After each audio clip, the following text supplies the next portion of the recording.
Pag ganito na po ang inyong nararanasan sa inyong kapaligiran, sa inyong bahay o saan man lugar, ay meron po tayong pangwasak sa mga ganyang kampon ng dilim na mapanakit na. Yun, nakakapagpagalaw na ng mga bagay. Yan, agresibo na yung mga ganyang nilalang na espiritu. Yan ay ibabahagi ko ngayon para po sa inyo na solid followers ko. At bago ko ibahagi pala kung sa mga gustong bumili ng power bank, ito po yon.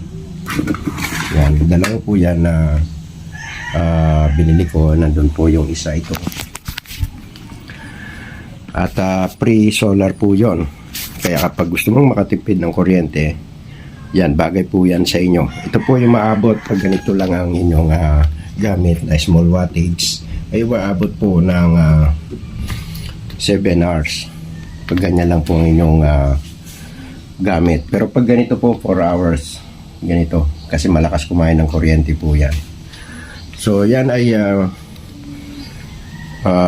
pindutin lang. Punta po kayo sa description box ng video ito para ma-redirect po kayo doon sa link.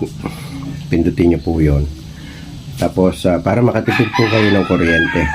Kaya po dalawa ang aking binili. Yung isa sa araw ko ginagamit, yung itong isa ay sa araw ko ginagamit, at sa gabi ay yung isa. Kasi solar naman ang nagcha-charge dyan. Pwede rin ka rin mag-charge sa kuryente, pero kuryente pa rin ang gagamitin mo.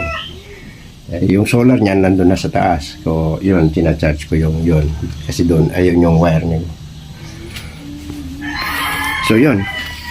Sa mga nasa kabundukan, payo ko po ito para meron po kayong ilaw at blower. Pag ganito po, yung inyong gamit na electric fan, small wattage lang. Umabot po yan ng 7 hours. O kaya makakatipid po kayo. So, salamat sa bibili. Punta lang po kayo sa description box ng video ito para inyo pong para makabili po kayo. So, punta na po tayo doon sa aking binabahagi. So, nandito po ang orasyon para sa mapanakit ng mga espiritu o nagpapagalaw na ng mga bagay. Siyempre, agresibo na yan.